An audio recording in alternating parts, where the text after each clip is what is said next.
welcome back to the fourth installment in our GenCon 2015 preview. Let's not waste time. We'll jump right into it. But before we do so, I'm Tom Vasel. I'm Zee Garcia. That's Sam Healey. All right, we're going to start with Gale Force 9. Now, I believe Gale Force 9 has a couple other games than the one listed here, but they definitely have WWE Superstar Showdown. Oh. It's been like 12, 15 years, and I still want to say WWF. Yes. But that is the World Wildlife Foundation. But anyhow. That's not what it's about? No, this one's about the WWE wrestling. Oh. Now, I know you guys both gave this a 5, because it would seem that a wrestling game is automatically bad, right? It would seem that. I gave it a 5 because I don't like wrestling.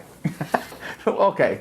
Well, there's that too. But I'm intrigued by this because Gale Force 9 has... They're not just churning out licensed games, in a sense. Their games, actually, there's a game behind it. You might not like Firefly or I like Firefly. Well, then you might like this. That's what I'm saying. It might not just be I'm like Z. I'm not really into the whole...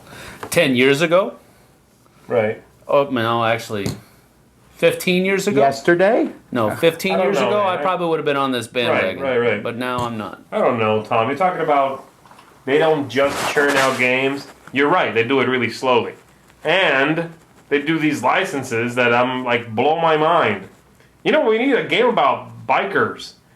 Based on a show that... Yeah, but that, like, board games and this show should have nothing to do with one. But who cares, though? I mean, the fact is they're doing these games...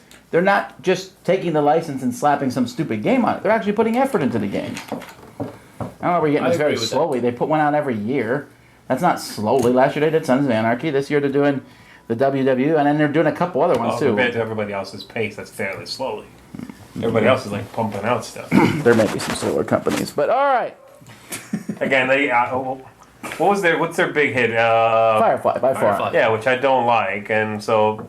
They're not a company that... They're not a company that does anything Because you suck. that interests me, so... That's just me. All right. Gatekeeper Games is coming out with the King's Armory. Oh. This is another one that just looked interesting based on theme. What's your comment on this one? Walk around and fight monsters and upgrade your hero. Look, I always give those games a chance out the gate. Why do you give him license to do this? He's just gonna like tank everything he talks about. Yeah, but this one... Hopefully the people watching know that my tastes run towards a specific kind of game or games, and they'll listen to you on this one if that's their type of game. Well, here's the deal. This one interests me. I'm middle of the road on it. But I don't know these dungeon crawl type things. Right. They could be good, they could be bad. Yeah. We'll find out. This is not the only dungeon crawl being released here. It's a hit or miss. All right, then we jump to Guerrilla Games. Don't get this confused with Ape Games. These are the guys who did Battle Stations. And he's been releasing a whole bunch of small games recently. He did the worst game ever and things like that. This one's What's 90... it called, though? Low-hanging fruit. 99 chances. To make a better game. The worst No, I don't know. I thought this was out already. The worst game ever is a better name for a game than this. GenCon's the first convention they're showing it off at. All right, moving on. GreenBrier Games is doing Yashima Legend of the Kami Masters. Why did you have trouble with that? Yashima. I don't know why I have trouble with that, okay? I have trouble saying any words. English. Now, this one you got pretty high up in your list here. Until you read the description, right? And then he went back and changed it to a 4? What was it before? I don't know. No, it's a 2. What are you talking about? That's a 4. Oh, he's the middle column. Oh, that's you. Who's that? Okay, I forgot who was what column. Come on, I have it at a 4. This one, actually, I will say stands out for its cool miniatures. Again, the rest of the game seems like more of that walk around and beat people up and too many stats for every character and all that. But the bits in the game look spectacular, and the theme isn't just more high fantasy stuff. Ding and ding. Those are what. That's why I have it as a 2. And I did enjoy their zombie game, and you know, I really like their little ninja dice game. So they're not. They have a track record that I'm certainly interested in that. All right, then we have Gray Fox Games. Gray Fox has 2 games. One is Captain's Wager, which I have not played the most current edition of it. Okay, you have played. It was a version poker. of it. Well, yeah, I hated it, but I know they then I played it again. Then they changed a whole bunch of stuff, and I hated it. But then they changed a whole bunch of stuff, and they told me some of the stuff I hated is gone. So it's kind of a mix of poker and trick taking almost. I'm excited actually. This is pretty high up on my list. I gave it a 2 because of those things. It has betting, it has hints of poker, it has powers. Looks really good. I like the graphic design, the artwork in it. This sounds like it could be my type of game. I'm really looking forward to checking this one out. I have to be wooed on this one because poker and trick taking just don't mesh in my mind. Yeah, you won't like it. And No, you don't have to be I wooed. like both of those things. So However, I wanna see it. feel pretty strongly Sam will like the other game, Champions of Midgard. This is one of my most anticipated games at the convention. No, I mean I already have it, and I love it. And I'll be doing a Wait, review you of it didn't say this week. it's snooty enough. Oh, I'm sorry. You guys can get it at the convention. Some of us already have it. No, not really. I'm just really, really excited about this one. Not really. It's sitting right there. Not really. I'm not being snooty, really. Oh, okay. There you go. It has a lot of strong vibes of Lords of Waterdeep to it, where you're collecting resources and going out on quests, except you're collecting dice as one of the resources. The warriors are dice, and you will roll them in combat, but you also have chances to re-roll them and things. Zee's pretending, but he still likes it. I played it. I've played it already. No, yeah, I like it. It's a good game. It's not more of that like moving this guy, fighting. It has some of that. It has fighting in it, but the worker placement's really interesting. Gathering your workers, which as you said is dice, is really interesting. Yeah, this should do well there. It ought to. And speaking of that, the company I forgot to put on the list here because until just a couple days ago, I didn't know they were going to have the game there. We forgot to mention, Cool Mini or not earlier, we'll have some Blood Rage copies there. Blood Rage! Which will sell out in the first 5 minutes, I think. Probably. Yeah. Do you know if they have like a limited amount? Yeah, that's not a lot. I think 150 or something. They're gone. Man. Oh, dude. But that game is on my list as the number one anticipated game there. That if I didn't already have it, I love it. I like it more than these guys, but you guys both like it too. Yeah. Go check it out. All right, then in a very similar vein, let's talk about HABA. Lots of miniatures. It's exciting that HABA's there. I believe last year HABA was there and they sold out of all their games, and they weren't expecting the demand. So they will hopefully have more this year, but also don't give them that opportunity. To sell out. They got another Animal Upon Animal, Crest Climbers, that looks, mountain goats and stuff. Right. And Ghost Blaster. Why'd you give that one a 5? Or that's Sam again. Yeah. No, I gave it a 5. Oh, you gave it 5? No. Oh, that's right. That's a kid-style game. That's why. Yeah, here's why I put 5s. Because in this column over here, all 3 of those games have the word HABA next to it. That's why. Okay, well I'm not. He's not one of those guys who can enjoy a kid's game even I don't enjoy. I will play kids games if my kids want to play it. But you hate your kids the whole time through. No, I hate the game the whole time through. you are happy when they get to the age where they can play games that. Yes. You can actually punch them. Right. No. Okay, the next company definitely has one of the hottest games there, and it should be one of the hottest, and that's IELLO, and it's Medieval Academy, which we've been playing for a long time now because we were lucky and got a copy from Essen. Let me help you. No, stop. Put it over to the side. No, that's what I'm saying. No, but what I mean by that is we've been really pushing this game, but it's been difficult to get a hold of. Now it will be easy to get a hold of, and IELLO does a good job with that. And I think this is one of those games that people won't be rushing to buy it, but once people start playing it around the convention, people are like, oh, I'm going to buy that game right now. Right. Well, it looks very unassuming, Yeah. It's a pretty game, but it looks very unassuming, and I think once you play it, if you like family weight games and then some nice light drafting, you'll like it. All right. Sam's excited. They got a couple expansions for Heroes of Normandy. Yep. I still haven't played the game. I've just been away for 2 weeks, but I have read through the rule book a couple of times, and I'm really thinking I'm going to enjoy Heroes of Normandy. Yeah, I think you will too. So I was very looking forward to both of these. Both of these are pivotal battles in the whole Normandy rush, Carentan and Saint Mary Iglesia. Why do I always put Spanish I don't know. I always think that's a French name, but I always think I have to say it in Spanish. Like, I don't know why. I don't know why. Fairly close to French, Sam. It was? Okay. Well, anyhow, shut the door. We're recording. Oh, you didn't. Anyhow. You didn't plan that again, huh? No, I didn't plan it the first time. Yeah, right. All right. Anyhow, He buzzes the kid under the table. another game that they have there is Mexica. This is or Mexica, I guess. No, Mexico's right. Okay, Mexico's right. Well, I don't. No, Texas is actually pronounced Tejas. Yeah, but it's not written that way in Spanish. It's True. with a J. That's true, yeah. Right. Anyhow, Mexica is an older game from the Tikal Mexica Java line. It's fun. I was surprised at how well it held up. Really fun game. So definitely check that one out. And then they also have Kabuki. Now this one I looked into because it was from the designer of Kabuki Guildhall. masks. It's from the designer of Guildhall. So I'm like, ooh, okay, right. Right. And then I look into it, the reprint of something else based on flowers. Now it's Kabuki masks.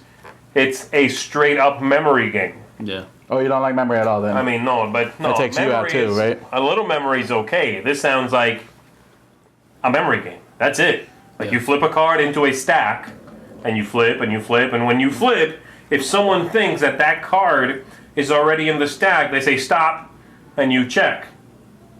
That's it. Wow, I Yeah. feel like I played that game before. You might have. It was flowers before. I forgot what it was. Yes, I have played that game before. that With game? Flowers. I saw the Kabuki masks. It's called Illusion. It was called Illusion before, I think. I saw Wow, I the Kabuki remember masks. that. I It's saw, that I saw the game. artwork, and I was like, "Ooh, this looks cool." And then I read about it, and I was like, 5. Right. I didn't bad. dislike it, but it was like for kids and stuff, kind of. I Oh, thought. I forgot to change the rating here. Hold on. Five. All right, Indie Boards and Cards has a game I'm very excited about, One Night Revolution. Now, this is designed by Ted Ausbach, One Night Werewolf, but I think this one is much better because you don't have to worry about that whole everyone be quiet type thing. The way it works is it's very similar. You're trying to figure out it's similar to Resistance. You're trying to figure out who the guys are, who are the traitors. And at night, we all put our heads down, the traders can see who each other is, and then each person does something, so it'll be like, Z, your turn. And when he's done, he'll say, mission accomplished. And he might switch two things, and then I might do something, but on my turn, I'm doing something. So when I'm moving stuff, you know I'm moving stuff, or I can at least be pretending to move stuff, so I don't have to worry about being super quiet. And that really made this game much better, because it takes out that stupid, well, I heard Sam moving, which I think is not part of the game. Anyhow, I Right, really, right. really enjoyed it. And that's definitely one I I'm going never to got snag. One Night Werewolf, and this might be the one I pick up. Because I do like the idea of making it shorter, of like that really intense burst of intrigue. And One Night Werewolf's good, but this one might be the one for me, I think, with the theme and sort of, they already had Werewolf to base this off of, you know what I mean? It's probably more refined. I gotta check it out. And then there's Coup Rebellion G54. Which is based on Coup, Guatemala, 1954, which was the original sequel to Coup. Is this in the future then? This is in their universe, you know, the Resistance universe. The original Coup sequel was just about like a Guatemalan rebellion or So whatever. this is Coup, So but with that's different what cards. the G stands for Guatemala, but not in this theme. So it's just more Coup. It's Okay. new powers. And then there's Melee, which looks really interesting to me. Yeah, it's from the same guy who did Coup, and it's like a miniatures. And when I say miniature, I don't mean miniatures. I mean like a mini fighting game, and where you are trying to conquer each other players' castles and such. But the whole game just seems like a micro fighting game. It's kind of, it's not a micro card game, which almost every micro game is.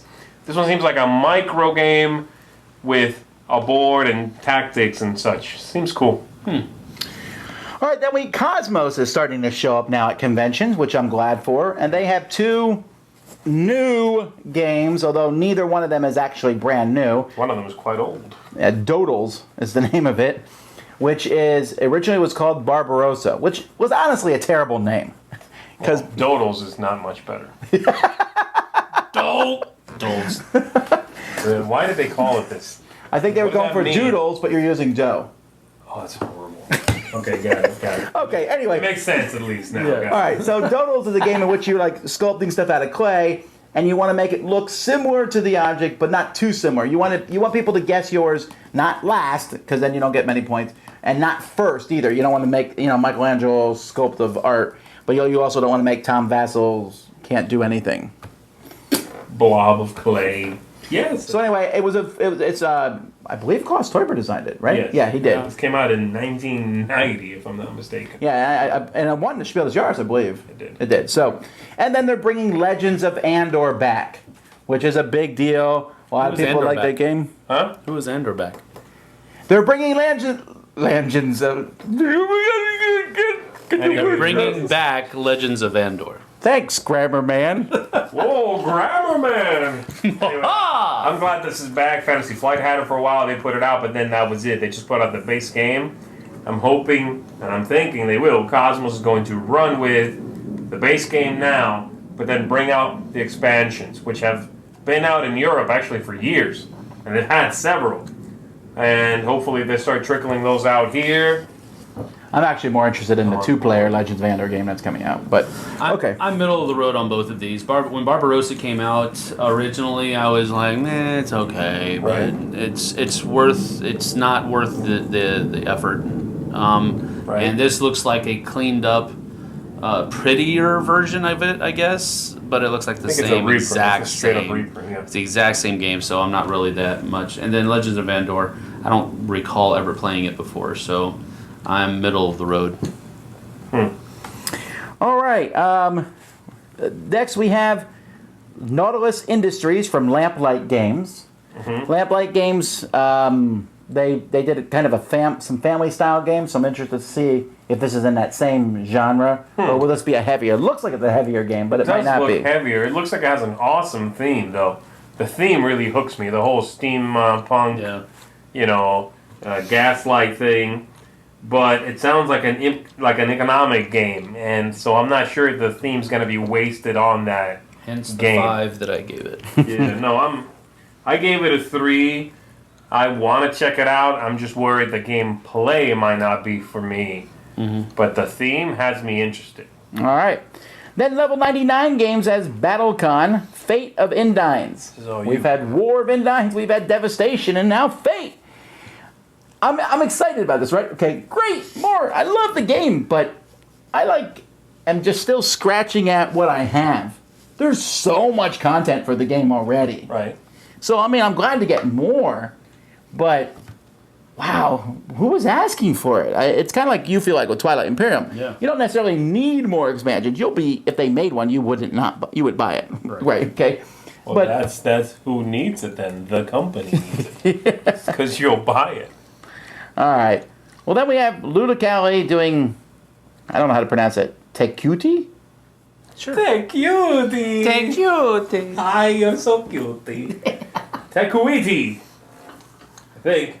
And again, it's a memory area control game. Tekuaitai. Sure, it has little sheep. It has a board that's a pasture with squares. You build fences to fence in your sheep. Knock that one out of the park. That's what it looked like. So. Hey, you have a 2 on here, so you... I know. Okay. All right, we're going to skip the next one with Passport. Then Ludonaute is coming out with a game I know Zee's pumped about, and that's Discoveries. Yeah, I'm super hyped about this. I'm hyped about it too, but for a different reason. No, this is my number 1 most looked forward game. Really? At GenCon, yes. Number 1. Why? Because I really liked Lewis and Clark. This is Lewis and Clark, the dice game-ish. And that's where I come in. Dice. What I've been reading, which I'm worried about, some people are going to not like it. I've been reading that the game is lighter than it looks.